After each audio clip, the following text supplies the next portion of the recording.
परियों का रहस्यमयी जंगल भाग 2। झनकारा ने बिना समय गंवाए अपनी छोटी सी पोटली बांधी और जंगल के सबसे बूढ़े पेड़ बुलबुल बाबा के पास पहुंची। बुलबुल बाबा ने अपनी भारी आवाज में कहा, 3 जादुई मोती तुम्हें 3 अलग अलग जगहों से मिलेंगे। पहला मोती आंसुओं की झील में, दूसरा गुस्सैल पवनों की गुफा में, और तीसरा हंसी के पहाड़ पर ध्यान रहे, हर जगह तुम्हें अपनी सबसे बड़ी कमजोरी का सामना करना पड़ेगा। झनकारा ने हिम्मत जुटाई और सबसे पहले आंसुओं की झील पहुंची।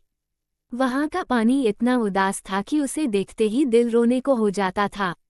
झील के बीचों बीच मोती चमक रहा था, लेकिन पास जाने के लिए उसे झील के आंसुओं का कारण जानना था। झनकारा ने झील से पूछा, तुम इतनी दुखी क्यों हो? झील ने करुण आवाज में कहा, कोई मेरी सुंदरता को नहीं देखता, सब बस आगे बढ़ जाते हैं। झनकारा ने अपना जादुई संगीत बजाया, जिससे झील की लहरें झूमने लगी और उसमें सुंदर कमल खिल उठे। झील मुस्कुरा उठी और उसे पहला मोती मिल गया। अब वह गुस्सैल पवनों की गुफा पहुंची। वहां तेज आंधी चल रही थी और गुफा के भीतर एक गरजती आवाज गूंज रही थी, भाग जाओ यहाँ से। झनकारा डर गई, लेकिन वह रुकी। उसने धीरे से कहा, मैं तुम्हारे गुस्से को समझना चाहती हूँ। पवनों ने बताया कि वे खुद को बेकार और अनचाहा समझते थे, इसलिए गुस्से में रहते थे। झनकारा ने अपनी चुलबुली बातों और प्यारी धुन से पवनों को हंसाया। आंधी शांत हो गई और उसने झनकारा को दूसरा मोती भेंट किया। अब बारी थी हंसी के पहाड़ की। वहां पहुंचते ही झनकारा को खुद पर अजीब अजीब आवाजों में हंसते हुए पत्थर मिले।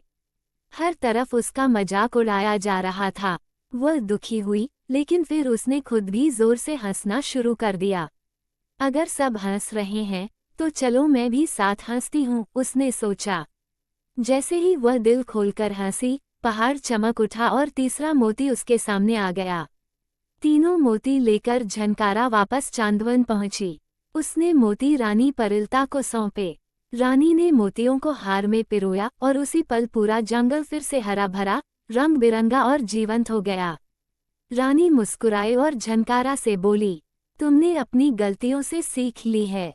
अब तुम भी इस जंगल की नई जादूगर परी बनोगी। झनकारा खुशी से झूम उठी। अब वो हर रोज अपने जादू से जंगल को और सुंदर बनाती, सबके चेहरे पर मुस्कान लाती और सबको सिखाती, गलती करना बुरा नहीं, उसे सुधारना सबसे बड़ी बहादुरी है। बहुत समय पहले की बात है। एक घना, सुंदर और चमकीला जंगल था जिसे सब चांदवन कहते थे। इस जंगल में केवल परियां रहती थीं, नन्ही, सुनहरी, रंग बिरंगी और चुलबुली परियां। हर पौधे पर, हर पेड़ पर और हर झरने के आसपास परियां नाचती गाती रहती। चांदवन की रानी थी परिलता। वह सबसे बुद्धिमान और सुंदर परी थी। परिलता के पास एक जादुई हार था, जिसमें इतनी ताकत थी कि वह सारे जंगल में मौसम बदल सकती थी। गर्मी लगे तो बारिश, सर्दी लगे तो धूप, सब कुछ उस हार के एक इशारे पर होता। एक दिन चांदवन में नई परी आई, उसका नाम था झनकारा। झनकारा बहुत चंचल और शरारती थी। आते ही उसने सबको हंसाया, नाचते समय फूलों के हार बना दिए और छोटे छोटे जादू कर सबको चकित कर दिया। पर एक दिन खेलते खेलते झनकारा को हार की चमक दिखी। वह हार को छूना चाहती थी, पर रानी परिलता ने कहा, यह हार सिर्फ विश्वास और जिम्मेदारी वालों के लिए है, इसे छूना मना है। झनकारा ने सिर हिलाया, लेकिन उसके मन में जिज्ञासा मचल रही थी। रात को जब सारी परियां सो गईं, झनकारा चुपके से रानी के महल की ओर बढ़ी। महल के गेट पर 2 नन्हे जादुई बौने पहरा दे रहे थे। झनकारा ने अपनी जादुई धुन बजाए और बौनों को मीठी नींद में सुला दिया। फिर वो दबे पांव महल में घुसी। जैसे ही झनकारा ने हार को छुआ, एक तेज चमक उठी और पूरा चांदवन हिल गया। हार से एक आवाज निकली, जिसने नियम तोड़ा है, उसे अपनी गलती सुधारनी होगी, वरना पूरा जंगल अंधेरे में डूब जाएगा। डरी हुई झनकारा ने हार छोड़ दिया, लेकिन अब सब कुछ बदल चुका था।